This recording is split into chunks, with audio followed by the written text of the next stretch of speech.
안녕하세요. 5억 대출에 이자만 7억이다. 앞으로 저 이자 금액은 점점 더 늘어날 것이다. 라는 게 이 뉴스의 골자입니다. 앞으로 점점 더 많은 사람들이 이자 부담으로 힘들어할 것 같습니다. 힘들어한다 정도 수준이 아니라 쇼크를 먹는다라고 봐야 되겠죠. 5억의 이자가 30년 동안 7억이다라고 하면 어떻게 되겠습니까? 물론 저기에는 세부적인 사항들이 있습니다. 세부적인 사항들이 뭐냐? 대출금리가 6%이고 30년 대출 받았을 때 원리금 균등 상환인 경우에 총 대출의 금액이 5억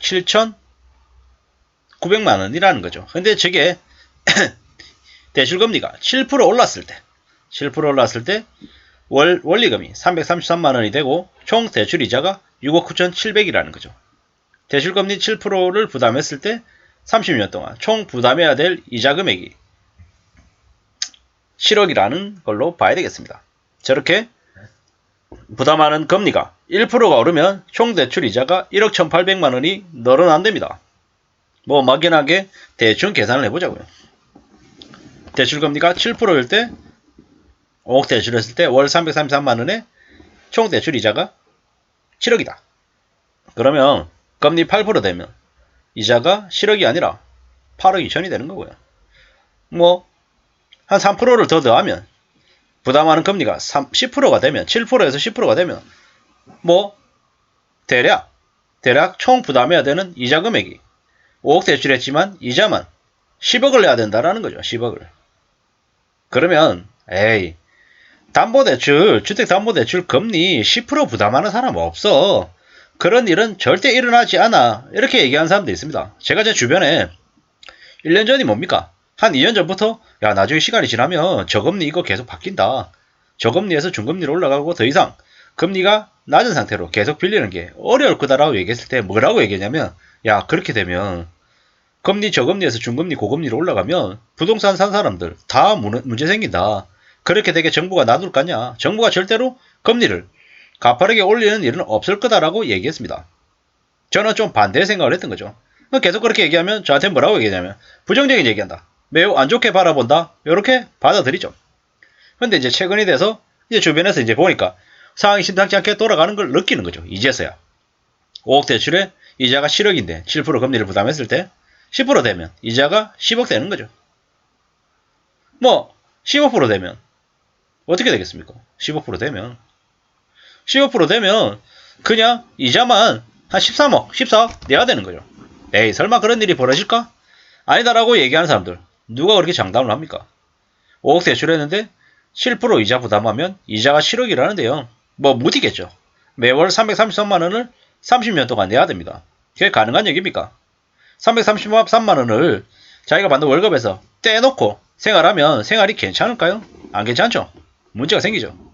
저는 이제 이 대목에서 지적하고 싶은 건 애시당초 5억을 대출했다라는 것 자체가 무리였다라는 거죠. 2% 초반에 저금리였을 때는 5억을 빌려도 이자가 월 부담하는 게 100만 원이 안 되니까 그래 그 정도면 괜찮다. 월세 들어간다 생각하고 5억 대출하는 건 괜찮잖아. 이렇게 생각했겠죠. 근데 그건 저금리였을 때 기준인 거죠. 저금리가 아니라 2%가 아니라 어느 데 지금 4%, 5%, 6% 향해 달려가고 있죠. 7%도 눈앞이라고 하고요. 내년 되면 어떻게 되겠습니까? 내년 되면 최고금리가 10% 그냥 간다. 그리고 여러가지 시험점수가 떨어지고 상황이 바뀌면 남들은 다 6%, 7% 부담하는데 나만 10% 부담하는 경우도 생길 수 있다라는 말씀을 드립니다. 절대로 살아가는 게 내 생각대로 내 바람대로만 흘러가지 않더라는 거죠. 그리고 5억 대출해가지고 월 333만 원을 원리금으로 낸다고요? 이거 자체는 아마 그들이 계산했던 셈법에는 안 들어가 있었을 겁니다.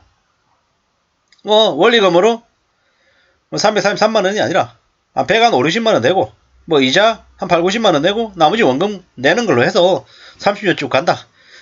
그렇게 하면 그 안에 집값이 훨씬 더 올라서 팔고 시세 차익 보고 또 더 좋은 주택 또 사고 이래저래 하면서 자산을 계속 늘릴 수 있을 거다. 이렇게 생각했을 겁니다. 근데 확실한 건 뭡니까? 지금은 금리가 계속 올라가고 집이 팔리지 않는 시기죠. 호가로 내가 15억짜리 집을 가지고 있어 20억짜리 집을 갖고 있어 라고 기분 좋게 얘기할 수 있을지 모르겠지만 실제로 그건 팔아서 내 손에 몇 억이라도 줘야 그게 내 거라는 거죠.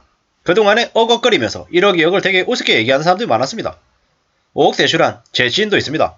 그 지인의 월급이 얼마인 줄 아십니까? 그 지인의 월급이 300 몇십만 원이에요. 근데 그 지인 같은 경우에는 주택담보대출금리 이제 7% 적용되면 어떻게 되겠습니까? 어떻게? 그냥 자기 월급 전부 다를 은행에 갖다 바쳐야 되는 거죠. 아이를 낳을 수 있겠습니까?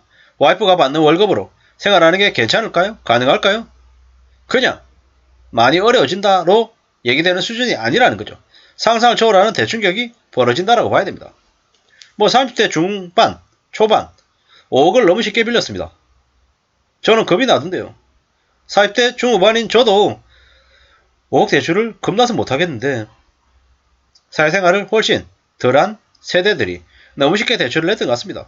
앞으로 그들이 짊어지게 될 부담은 꽤나 커질 것 같습니다. 꽤나.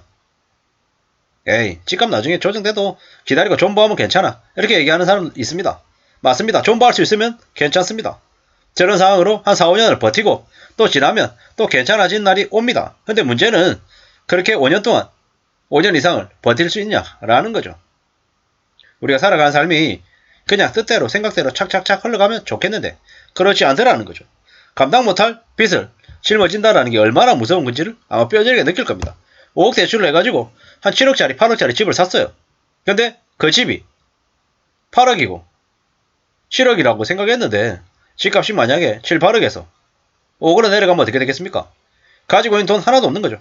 그 집 팔아도 은행에 갚으면 그냥 플러스 마이너스 빠인 거죠. 얼마 안 되는 자신이 가지고 있던 2, 3억 돈이 다 날아가는 거라는 거죠. 그렇게 함부로 결정할 수 있는 사람이 있겠습니까? 못하죠. 그러면 손에 쥐고 이러지도 못하고 저러지도 못하고 계속 감당 못할 이자, 원리금 부담하면서 꺽꺽거리는 겁니다. 그러다가 투잡하고 쓰리잡하고 그 이상을 하겠죠. 이제 언론에서는 대놓고 얘기하잖아요. 투잡하세요, 쓰리잡하세요. 소득이 부족하십니까? 그럼 투잡하세요. 요구하면 좋습니다. 이런 식으로 또 그 부업을 빌미로 해가지고 또 사기치는 사람들이 또 나오고 있죠. 이런 세상에 우리가 살아가는데 참 쉽지 않죠. 근데 빚을 낸다고요? 그 빚을 누가 책임져 줍니까? 정부가 탕감해준다 이런 개소리에 넘어가면 안 됩니다.